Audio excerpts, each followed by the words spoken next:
Welcome to the Eating Disorder 101 workshops, brought to you by the Windsor Essex Intensive Outpatient Program. My name is Sarah. I'm a registered dietitian with the Windsor Essex Community Health Center and with the Windsor Essex Intensive Outpatient Program for the Eating Disorders. The Windsor Essex Intensive Outpatient Program is intended to treat individuals with eating disorders who are 16 years and older. It offers individual sessions with social workers, dietitians, and nurse practitioners, and also offers groups that include psychoeducation around various topics from social workers and dietitians, and includes meal support groups, which offers a supportive environment for those to eat in a group setting and have challenging meals that they struggle with in their daily lives. Today, you'll also hear from Alexis, a social worker, and Ashley, a nurse practitioner. The ED 101 workshop contains 3 modules. The first module will focus on what eating disorders are and how they impact us. The second module will talk about treatment and nutrition therapy for eating disorders. And the last module will go through weight discrimination or weight bias, diet culture, and what you can do to help a loved one with an eating disorder.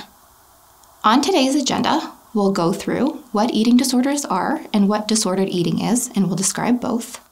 We'll talk about the causes of eating disorders. Then we'll go through warning signs and symptoms of eating disorders. And lastly, we'll cover the outcomes of eating disorders. So before we get started, it's important to note that this workshop is intended for individuals with eating disorders or disordered eating, parents or caregivers, or healthcare professionals looking to learn more.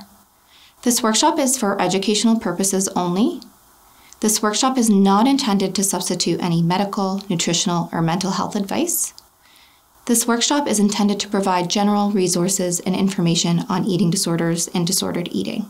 This workshop is not meant to address individual concerns or provide individual advice. Some of the topics covered today may be difficult to hear. If you are in need of immediate support, please contact the Community Crisis Center of Windsor's 24/7 helpline at 519-973-4435, or you can access the National Eating Disorder Information Center live chat or phone line at www.nedic.ca. Let's begin by talking about eating disorders versus disordered eating. Disordered eating sits on a spectrum between normalized eating and eating disorders. It involves symptoms and behaviors that are at a lesser frequency or lesser severity than eating disorders. It's important to know that, although quite normalized in today's society and very accepted and encouraged, dieting is the most common form of disordered eating. Disordered eating can include behaviors such as fasting, skipping meals, restrictive, compulsive, irregular, and rigid eating behaviors or patterns, avoidance of foods or complete food groups, self-induced vomiting, eating a large amount of food in a short period of time, feeling a loss of control when eating, eating in secret or private, and/or eating until uncomfortably full. So when we restrict our food intake and we're not getting enough energy and nutrition, our bodies enter this state of starvation. And when this happens, our bodies and brains try to protect us from weight loss and death from malnutrition. We call this the cave person brain response. And the way that this cave person brain works is that it slows metabolism, it slows down digestion, and it will try to protect us from weight loss by conserving energy and preserving the weight. When we experience this cave person brain in this starved state, many different changes happen in the body.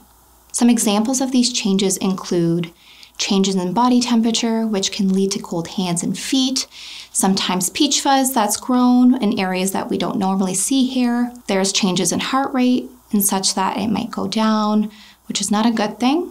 Digestion can also slow down because it's not a very important process in the time of starvation. There might be some changes in hormones and such that puberty may be disrupted or delayed. The brain also changes where it may become difficult for someone to concentrate, or there might be decreased cognitive ability. And lastly, there may also be weight preservation. So your body's trying to hold on to that weight in order to protect itself and survive.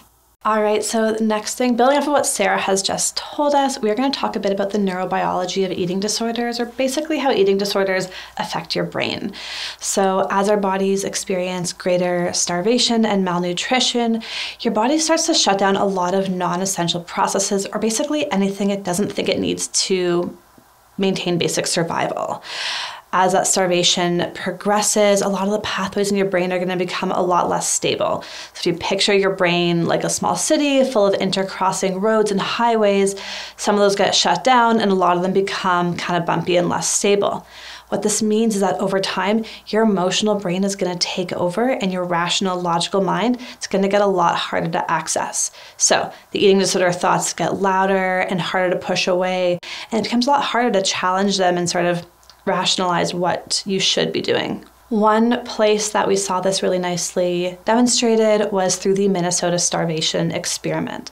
So in the 1940s, there was a research study conducted at the University of Minnesota where a group of otherwise healthy males were subjected to quite significant starvation and malnutrition. Over time, what they found was not only were their bodies suffering the sort of physical effects of starvation that Sarah already talked about, but they started to have all these psychological symptoms that we would associate with an eating disorder. So a lot of anxiety and depression, a lot of very rigid, focused thoughts on food, weight, and shape. So essentially, these individuals who we didn't think would have any risk of developing an eating disorder developed eating disorders simply by being subjected to extreme starvation. Now, this is a study that we couldn't replicate today for a lot of ethical reasons. However, we have learned a lot more between then and now about how starvation affects the brain, and we would call this starvation syndrome today. We're going to talk about what eating disorders are. And before we can even get to that, we want to talk about what they are not, because there's a lot of misunderstanding and a lot of stigma associated with eating disorders. So we have to note that eating disorders are never a choice, nor are they simply a diet that has gone too far. Eating disorders are very real, life-threatening mental illnesses that involve really extreme thoughts, feelings, and behaviors related to weight, food, body shape, and size. And something people always want to know is, well, what causes an eating disorder? And unfortunately, it's not a simple answer. We often refer to eating disorders being the result of a perfect storm of both internal and external factors to that individual. So at a biological level, we know that having a family member with a history of an eating disorder does increase your risk because there is a genetic relationship with eating disorders. Additionally, having a diagnosis of type 1 diabetes does increase risk. At a psychological level, there are certain personality traits that are highly linked to eating disorders, such as perfectionism, as well as the presence of a pre-existing mental health concern. Furthermore, things like low self-esteem, body dissatisfaction, a history of trauma or bullying can all increase an individual's risk. And at a social and behavioral level, a history of dieting, just living within diet culture, and then a lot of other social and cultural norms from around the world can increase an individual's risk of developing an eating disorder. And although some people are at an increased risk or increased vulnerability for a lot of these reasons, it's also really important to know that eating disorders do not discriminate. And anyone of any body shape, size, gender identity, racial or ethnic background, sexual orientation, age, or socioeconomic status can develop an eating disorder if there's other risk factors in place. There are, however, some groups that are at an increased risk. So if we look at our 2S LGBTQ+ community, we know that they are at a 5 times increased risk of developing an eating disorder compared to their cisgender heterosexual counterparts. And female identifying individuals are at an increased risk compared to cisgender males. As for sexual orientation, gay and bisexual males are at an increased risk compared to heterosexual males, and women of all sexual orientations are at approximately equal risk. When we look to race and ethnicity, we know that at minimum, individuals of all racial and ethnic backgrounds are at least at equal risk of developing an eating disorder. However, research in this area is limited, so it's possible that risk is greater, but it's at least equivalent.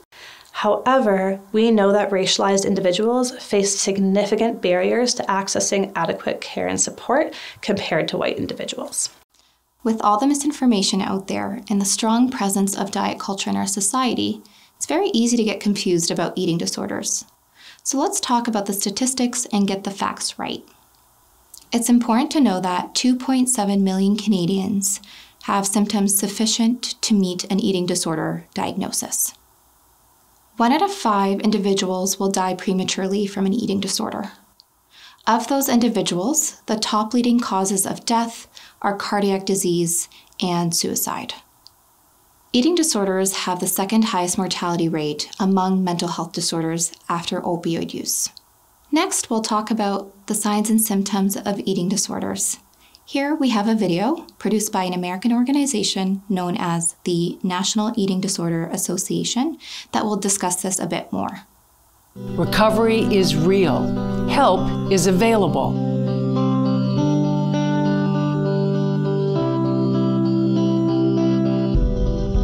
Although there are recognizable warning signs, what you're really looking for is change.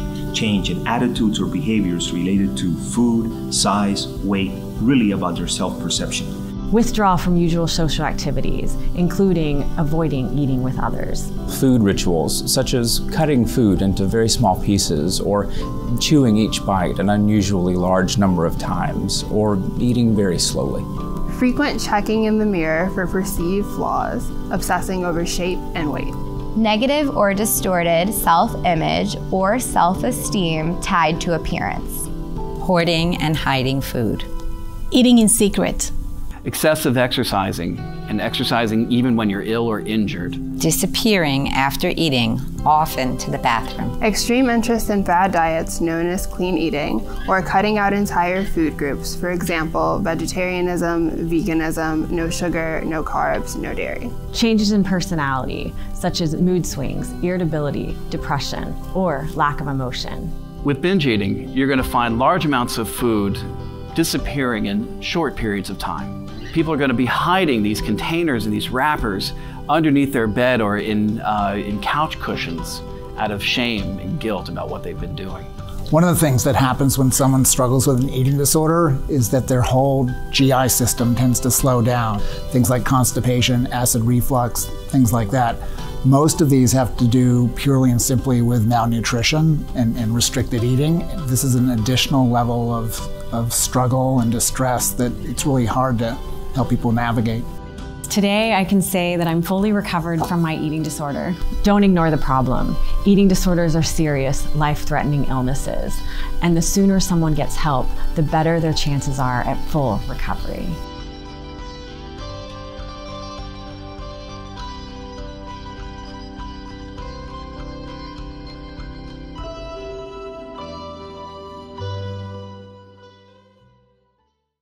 Just as that video described, there are many warning signs and symptoms to look for if you suspect a loved one has disordered eating or an eating disorder. Some of these signs include emotional and behavioral signs. So some examples are preoccupation with food, food rituals, social withdrawal, dieting and body checking, and mood swings. There are also physical symptoms to be aware of. These include issues with the teeth, skin, hair or nails, weight fluctuations, gastrointestinal complaints such as constipation, abdominal pain, irregular bowels, dizziness, and or difficulty concentrating and or sleeping. Now I'm going to give a bit of an overview of some eating disorder diagnoses. This list is not comprehensive, nor are these going to be detailed diagnostic criteria, but it's going to give you a little bit of an idea of what some of these eating disorders might look like. So we'll start with anorexia nervosa, which is the most commonly known eating disorder. And this is characterized by self-starvation or significant restriction leading to inadequate food intake. Individuals with anorexia nervosa may experience quite intense fear and obsessive thinking around food, weight, and shape, and will often also experience a lack of understanding or awareness of the severity of what they're experiencing, due in large part to those neurological impacts we talked about earlier. Bulimia nervosa is characterized by the presence of episodes of binge eating, followed by what we would call compensatory behaviors, or basically attempts to undo the effects of those foods. These individuals may feel very out of control with these behaviors and will also experience concern with their weight and body shape. Binge eating disorder is actually the most common eating disorder, and this is characterized by episodes of binge eating, which we would loosely define as eating more food than is considered typical in a relatively short period of time, repeatedly, and this does not have any compensatory behaviors or attempts to undo the effects of that eating. Individuals with binge eating disorder will often eat when they are not hungry and will eat to the point of great discomfort. There's also often a lot of strong feelings of guilt and shame that follows this pattern of behavior. Another category of eating disorders is called Other Specified Feeding and Eating Disorders, or OSFED. So there's several subcategories within here, but essentially these are eating disorders that may not fit the exact criteria of the other three that I've already discussed. However, they can be just as dangerous and just as negatively impactful on the individual as the previous three. Some of these subcategories include atypical anorexia nervosa, subthreshold bulimia nervosa and binge eating disorder, purging disorder, and nighttime eating disorder. And the final eating disorder that I'll talk about today is called avoidant restrictive food intake disorder, or ARFID. And this can present differently in different people, but some of the things that we will see with ARFID is a lack of interest in food or eating, a significant fear of adverse or negative consequences from eating, although not related to weight and shape. And others will experience really strong sensory aversion when eating certain foods. Oftentimes, people with eating disorders have comorbidities. These can include depression, anxiety, ADHD, post-traumatic stress disorder, substance use disorder, OCD, borderline personality disorder, and PTSD. There are several health consequences of an untreated eating disorder. These can include changes in digestion, mostly slowed digestion, changes in heart function, changes in blood pressure, mostly lowered blood pressure, hormonal imbalances, dry skin, brittle hair, teeth, and bones, difficulty regulating blood sugar, damage to the liver, kidney, and heart, dysregulated hunger cues, fainting, dizziness, and muscle cramps, and poor concentration and performance. Thank you for joining us today for our first module of the ED 101 workshop. Tune in next time for our second module, where we'll discuss treatment and nutrition therapy for eating disorders.